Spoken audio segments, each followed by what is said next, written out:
올해에도 건강검진에서 혈액검사 결과를 보고 역시나 실망을 정말 많이 했습니다. 저는 보시다시피 마른 체구이고 술, 담배도 안 하고 과식은 물론 단 음식도 딱히 좋아하지 않는데 LDL 수치가 자그마치 200에다가 공복혈당은 20년째 110원 저리에서 내려갈 생각을 안 해요.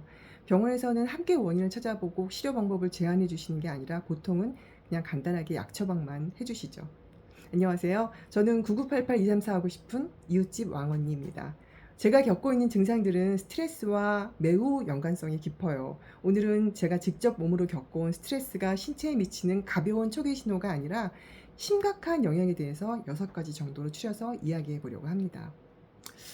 음, 15년쯤 전 어느 날 숨이 잘 안 쉬어져서 병원에 갔더니 폐에는 이상이 없대래요. 뭐 숨을 들이쉬려고 해도 들이쉬어지지가 않았어요.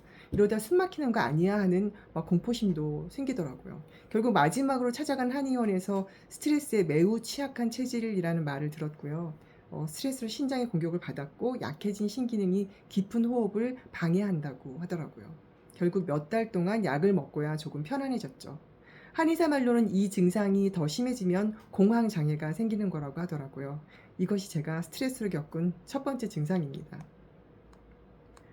두 번째는 소화기예요. 제가 거의 20년째 위염을 달고 살아요. 최근에 내시경을 했을 때 이번에는 범위도 굉장히 넓어졌고 색깔도 별로 안 좋아졌더라고요. 역류성 식도염도 생겼고요. 스트레스를 받으면 장과 위가 긴장을 해요. 위산 분비도 달라지고 장 운동도 불규칙해집니다. 마음이 편해야 소화도 잘 될 텐데 그렇지 못하다는 걸 제가 20년치 내시경으로 그냥 증명을 하고 말았습니다. 세 번째는 혈당과 콜레스테롤이에요. 40대 초반부터 공복혈당이 당뇨 전 단계 수치가 나오기 시작했어요. 이게 진짜 이해가 안 되는 게요. 제가 어떻게 봐도 혈당이 높을 이유가 없는 생활을 하거든요. 마른 체형이죠. 과식 안 하고요. 기름지고 달달한 음식도 별로 좋아하지 않아요. 많이 걷고 산에도 자주 갑니다.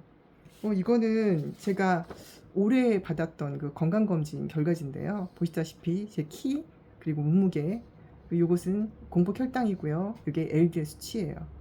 음, 뭐 공복 혈당 110이 20년 동안 거의 변하지 않고요. LDL도 마찬가지로 10여 년 전서부터 조금씩 올라오더니 올해 초 검사에서는 200이 되었어요. 만성 스트레스는 코르티졸이라는 호르몬을 계속 분비시키는데 이게 혈당을 올리고 지방 대사를 방해하고 결국 혈관까지 영향을 줘요. 몸은 위기 상황으로 인식을 해서 에너지를 비축하려고 하거든요. 네 번째는 수면 장애예요. 어, 다 잤다고 생각하고 눈을 뜨면 새벽 3시 이전인 날이 너무너무 많아요. 총 수면 시간이 절대적으로 부족하죠. 잠이 부족하면 또 스트레스 호르몬 막 올라가죠. 그러면 또 혈당 또 올라가죠. 면역 떨어지고 모든 게 정말 너무나 심각한 악순환이 돼요. 이 고리를 끊는 게 정말 쉽지가 않습니다.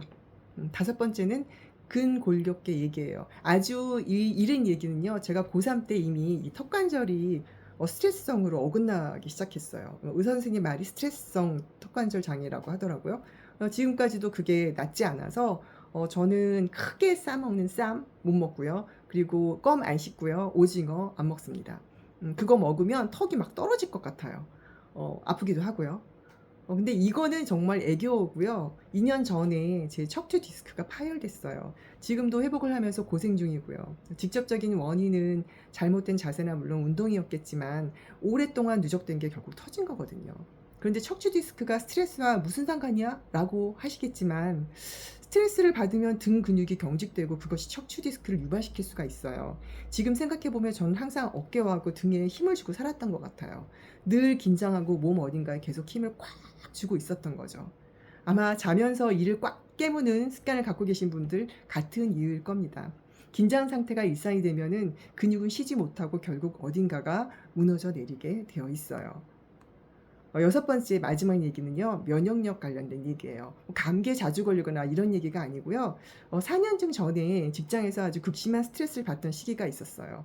그때 손에 한포진이 생겼어요. 한포진은 자가 면역 질환의 일종인데 생각보다 주변에 한포진을 앓는 분들이 굉장히 많더라고요.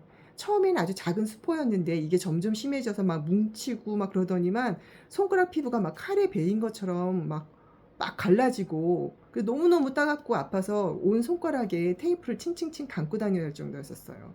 뭐 피부과 한의원 다니면서 치료를 받았지만 그때는 뭐 뭘 먹고 뭘 발라도 낫지를 않았습니다. 그런데 그 직장을 그만두고 몇 달 뒤에 신기하게도 지금처럼 깨끗하게 사라졌어요.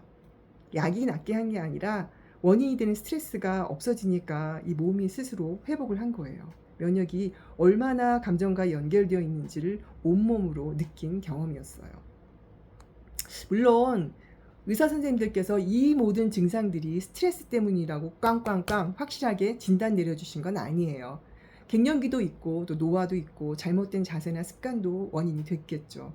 그런데 저는 오랫동안 관련된 자료를 찾아보면서 그리고 제 삶의 여정을 돌아보면서 이 증상들이 스트레스와 강하게 연결되어 있다고 확신하게 됐어요. 우리는 보통 스트레스를 그 마음의 문제라고만 생각하잖아요. 근데 실은 몸과 마음은 이렇게 한 몸이어서 마음이 정말 지치고 아프면 몸도 같이 지치고 병들게 돼요. 저도 제가 말씀드린 이 증상들을 실제로 겪기 전까지 이런 심각한 결과를 만들게 될 줄은 정말 전혀 몰랐어요. 그 전에 알아차리고 마음을 좀 이렇게 다스려 주었다면 얼마나 좋았을까요?